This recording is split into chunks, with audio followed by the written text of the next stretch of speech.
एक डॉक्टर के जीवन में कई ऐसे मरीज आते हैं जिसकी बीमारी के इलाज तो दवाइयों से हो जाता है, लेकिन कुछ केस ऐसे होते हैं जहां दवाइयों से ज़्यादा दुआओं और एक माँ के अटूट विश्वास की ज़रूरत होती है।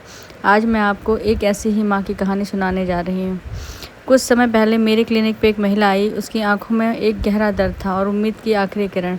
वो इससे पहले 2 बार आईयूडी का सामना कर चुकी थी, यानी 2 बार पूरे 9 महीने तक के बच्चे को कोख में पालने के बाद उन्होंने उसे खो दिया था। आप सोच सकते हैं उस माँ के दिल पर क्या गुजरी होगी।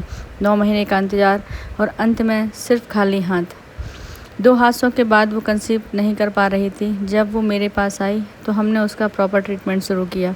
इलाज के साथ उसके मन में उस डर को निकालना भी सबसे बड़ी चुनौती थी। और फिर वो दिन आया जब उसकी प्रेगनेंसी रिपोर्ट पॉजिटिव आई। वो खुश तो थी, लेकिन उस खुशी से ज़्यादा कहीं उसकी आंखों में एक डर था कि क्या इस बार सब ठीक होगा। सफ़र आसान नहीं था। एक बेहद हाई रिस्क प्रेगनेंसी थी। कुछ ही महीनों में उन्हें शुगर हो गया, उनका बीपी भी बढ़ने लगा। एक तरफ पुराना डर और दूसरी तरफ ये नई मेडिकल चुनौतियाँ। हर हफ्ता एक दिन हमारे लिए एक इम्तिहान की तरह था, लेकिन हमने हार नहीं मानी।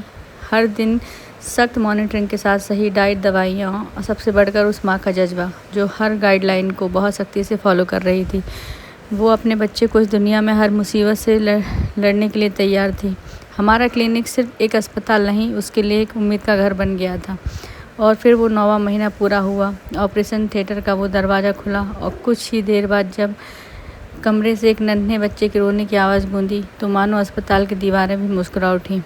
उन्होंने एक बेहद प्यारे और स्वस्थ बेबी बॉय को जन्म दिया। जब मैंने उस बच्चे को, उनकी आंखों से बहते आंसू उनके पिछले सारे दर्दों को धो रहे थे। वो एक माँ की जीत थी, जो विज्ञान की जीत थी और ईश्वर का आशीर्वाद था। इस कहानी से मैं सिर्फ इतना कहना चाहूँगी कि मुश्किलें कितनी भी बड़ी क्यों ना हो, अगर सही इलाज, सही समय पर मॉनिटरिंग और मन में विश्वास हो तो चमत्कार होते हैं। हार मत मानिए। अगर आपको यह कहानी अच्छी लगी हो तो उन लोगों के साथ शेयर कीजिए जिन्हें एक उम्मीद की ज़रूरत है। अगर आपको ये कहानी अच्छी लगी हो तो आप उन लोगों के साथ ज़रूर शेयर करें। और यदि वीडियो अच्छी लगी हो तो प्लीज़ वीडियो को लाइक करें, चैनल को सब्सक्राइब करें और हमारे चैनल पर ऐसे ही मोटिवेशनल स्टोरीज़ के लिए जुड़े रहें। Thank you so much.